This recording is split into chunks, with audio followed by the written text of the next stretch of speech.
مومنو، شیطان کے قدموں پر نہ چلنا، اور جو شخص شیطان کے قدموں پر چلے گا تو شیطان تو بے حیائی کی باتیں اور برے کام ہی بتائے گا۔ اور اگر تم پر اللہ کا فضل اور اس کی مہربانی نہ ہوتی تو ایک شخص بھی تم میں پاک نہ ہو سکتا، مگر اللہ جس کو چاہتا ہے پاک کر دیتا ہے، اور اللہ سننے والا ہے، جاننے والا ہے۔ لوگو،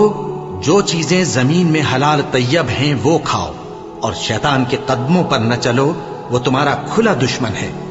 وہ تو تم کو برائی اور بے حیائی ہی کے کام کرنے کو کہتا ہے۔ شیطان تمہیں تنگ دستی کا خوف دلاتا اور بے حیائی کے کام کرنے کو کہتا ہے، اور اللہ تم سے اپنی بخشش اور رحمت کا وعدہ کرتا ہے، اور اللہ کشائش والا ہے، سب کچھ جاننے والا ہے۔ اور وہ کہ جب کوئی کھلا گناہ یا اپنے حق میں کوئی اور برائی کر بیٹھتے ہیں تو اللہ کو یاد کرتے اور اپنے گناہوں کی بخشش مانگتے ہیں، اور اللہ کے سوا گناہ